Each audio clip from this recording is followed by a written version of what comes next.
I lean heavily on Tobias. A gun barrel pressed to my spine urges me forward through the floors of Abnegation headquarters. A plain grey building, 2 stories high. Blood trickles down my side. I'm not afraid of what's coming. I'm in too much pain to think about it. The gun barrel pushes me forward, a door guarded by 2 dauntless soldiers. Tobias and I walk through it and enter a plain office that contains just a desk, a computer and 2 empty chairs. Janine sits behind the desk, a phone against her ear. "Well, send some of them back on the train then," she says. "It needs to be well guarded. It's the most important part." I have to go. She snaps the phone shut and focuses on her grey eyes on me. They remind me of melted steel. "Divergent rebels," one of the Dauntless says. He must be a Dauntless leader, or maybe a recruit who was removed from the simulation. "Yeah, I can see that." She takes her glasses off, folds them and sets them on the desk. She probably wears the glasses out of vanity rather than necessity, because she thinks they make her look smarter. My father said so.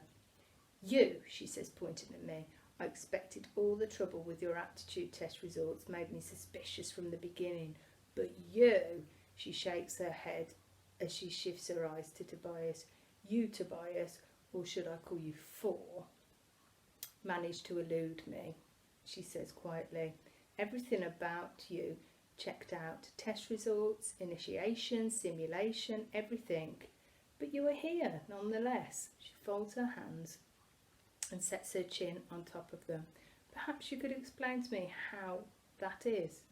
"You're the genius," he says coolly. "Why don't you tell me?" Her mouth curls into a smile. "My theory is that you really do belong in Abnegation, that your divergence is weaker." She smiles wider, like she's amused.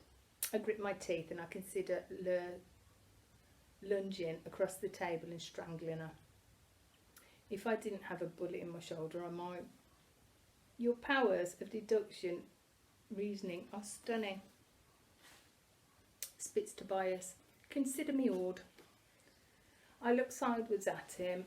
I almost forgotten about that side of him, the part that is more likely to explode than to lie down and die. "Now your intelligence has been verified, you might want to get on with killing us." Tobias closes his eyes. "You have a lot of Abnegation leaders to murder after all." If Tobias' comments bother Janine, she doesn't let on. She keeps smiling and stands smoothly. She wears a blue dress that hugs her body from shoulder to knee, revealing a layer of fat around her middle. The room spins as I try to focus on her face, and I slump against Tobias for support. He slides an arm around me, supporting me from the waist. "Don't be silly, there's no rush," he says lightly. "You're both here for an extremely important purpose, you see." It perplexed me how the Divergent were immune to the serum that I developed, so I've been working to remedy that. I thought I might have with the last batch, but as you know, I was wrong. Luckily, I have another batch to test. Why bother? She and her Dauntless leaders had no problem killing the Divergent in the past. Why would it be different now? She smirks at me. I've had a question since I began the Dauntless project, and it's this. She sidesteps her desk. Why are most of the Divergent weak-willed, God-fearing nobodies from Abnegation of all factions? I didn't know that most of the Divergent came from Abnegations, and I don't know why that would be. And I probably won't live long enough to figure it out. Weak-willed, Tobias scoffs. It requires a strong will to manipulate a simulation, last time I checked. Weak-willed is mind-controlling an army because it's too hard for you to train one yourself. I'm not a fool, says Janine. A faction of intellectuals is no army. We are tired of being dominated by a bunch of self-righteous idiots who reject wealth and advancement. But we could do this all on our own. And you Dauntless leaders, we are too happy to oblige me if I guaranteed them a place in our new improved government. Improved, says Tobias, snorting. Yes, improved, says Janine. Improved and working towards a world in which people will live in wealth, comfort and prosperity. At whose expense? I ask, my voice thick and sluggish. All that wealth doesn't come from nowhere. Currently, the factions are a drain on our resources. The factionless are a drain on our resources, Janine replies. As is abnegation. I'm sure that once the remains of your old faction are absorbed into the Dauntless army, Candor will cooperate and we will finally be able to get on with things. Absorbed into Dauntless army? I know what that meant. She wants to control them too. She wants everyone to be pliable and easy to control. Get on with it, Tobias repeats bitterly. He raises his voice. Make no mistake, you will be dead before the day is out. You. Perhaps if you could control your temper, Janine says, her words cutting cleanly across Tobias. You would not be in this situation to begin with, Tobias. I'm in this situation because you put me here, he snaps. The second you orchestrated an attack on innocent people. Innocent people, Janine laughs. I find that a little funny coming from you. I would expect Marcus's son to understand that not all people are innocent. She perches on the ledge of the desk, her skirt pulling away from her knees, which are creased with stretch marks. Can you tell me honestly that you wouldn't be happy to discover that your father was killed in the attack?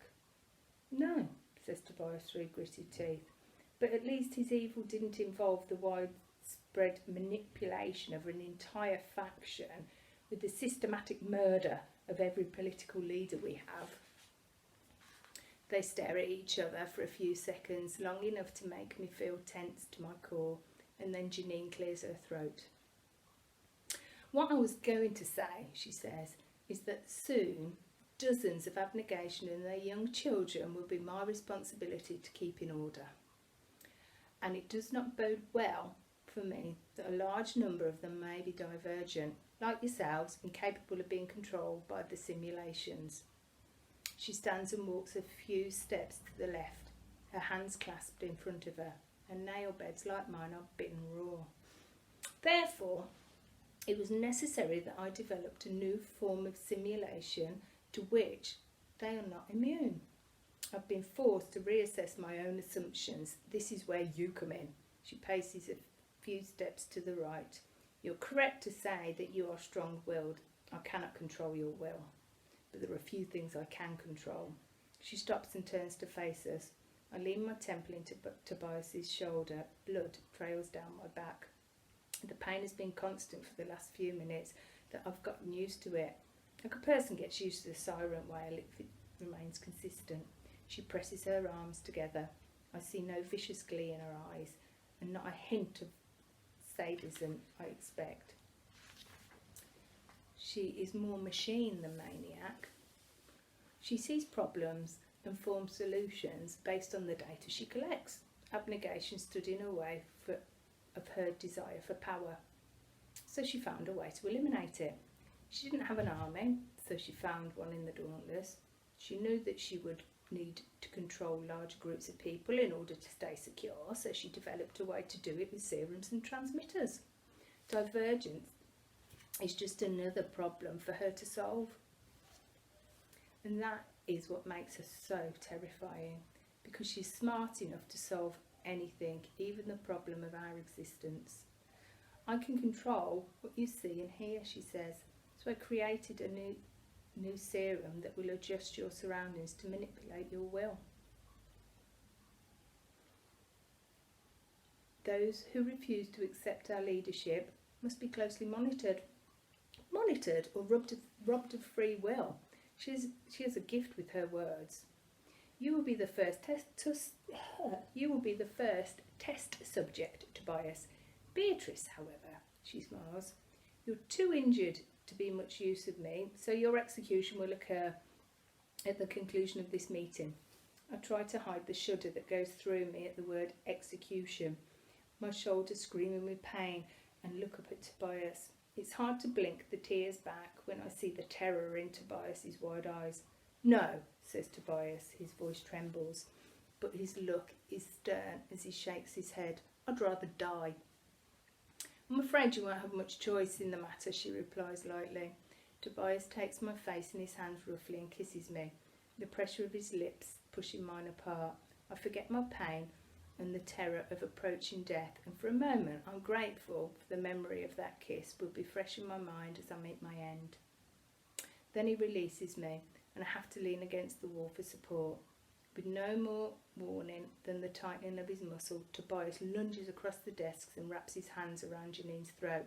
Dauntless guards by the door leap at him, their guns held ready, and I scream. It takes 2 dauntless soldiers to pull Tobias away from Janine and shove him to the ground. One of the soldiers pins him, his knees on Tobias's shoulder and his hands on Tobias's head. Pressing his face to the carpet, I lunge towards him, but another guard slams his hands against my shoulder, forcing me against the wall. I'm weak from blood loss and too small. Janine braces herself against the desk, spluttering and gasping. She rubs her throat, which is bright red with Tobias's fingerprints. No matter how mechanical she seems, she's still human. There are tears in her eyes, and she takes a box from the desk in the drawer and opens it, revealing a needle and a syringe. Still breathing heavily, she carries it towards Tobias. Tobias grits his teeth and elbows one of the guards in the face. The guard slams the heel of the gun in the side of Tobias's head, and Janine sticks the needle into Tobias's neck. He goes limp. A sound escapes my mouth, not a sob or a scream, but a croaking, scraping moan that sounds detached, like it's coming from somewhere else. "Let him up," says Janine, her voice scratching. The guard gets up, and so does Tobias. He does not look like sleepwalking dauntless soldiers. His eyes are alert. He looks around for a few seconds, as if confused by what he sees. "Tobias," I say. "Tobias." "He doesn't know you," says Janine. Tobias looks over his shoulders, his eyes narrow, and he starts towards me. Before the guards can stop him, he closes a hand around my throat, squeezing my throat with his fingertips. I choke, my face hot with blood. "The simulation manipulates him," says Janine. "I can barely hear her over the pounding in my ears by altering what he sees, making him confuse enemy with friend."